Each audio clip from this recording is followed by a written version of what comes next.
वट सावित्री कथा, सच्चे प्रेम और पतिव्रता का प्रतीक। कथा का सार। सावित्री राजा अश्वपति की पुत्री थी। अपनी अद्भुत सुंदरता और पतिव्रता के गुणों के लिए वे प्रसिद्ध थी।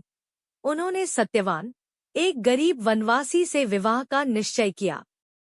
विवाह के बाद नारद मुनि ने सत्यवान को बताया कि उनकी आयु केवल 1 वर्ष शेष है। इस बात से सावित्री दुखी हुई, पर उन्होंने हार नहीं मानी।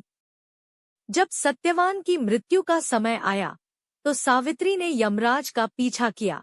यमराज से उन्होंने अपने पति को वापस लाने की विनती की। यमराज ने सावित्री को 3 वरदान दिए।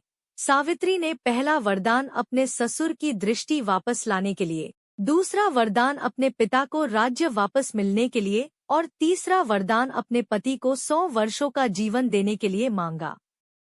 यमराज ने कहा कि वे 100 वर्षों का जीवन नहीं दे सकते, परंतु 1 वर्ष अवश्य दे सकते हैं। सावित्री ने यमराज से कहा कि 1 वर्ष तो सत्यवान पहले ही जी चुके हैं, इसलिए उन्हें 1 और वर्ष का जीवन मिलना चाहिए। सावित्री की पतिव्रता और तर्क से यमराज प्रसन्न हुए और उन्होंने सत्यवान को जीवन दान दिया। कथा का महत्व। वट सावित्री व्रत पतिव्रता स्त्रियों द्वारा अपने पति की दीर्घायु के लिए मनाया जाता है।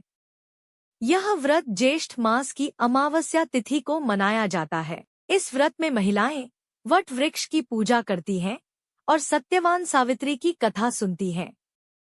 यह व्रत स्त्रियों के सदाचार और पति के प्रति प्रेम का प्रतीक है।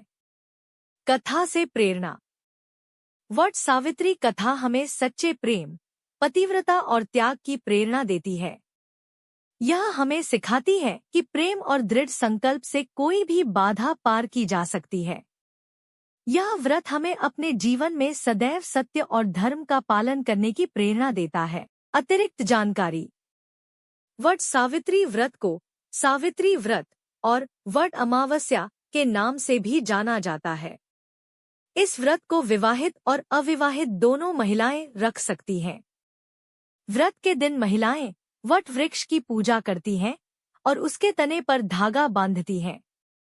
व्रत के दौरान महिलाएं फल, फूल और भोजन का दान करती हैं।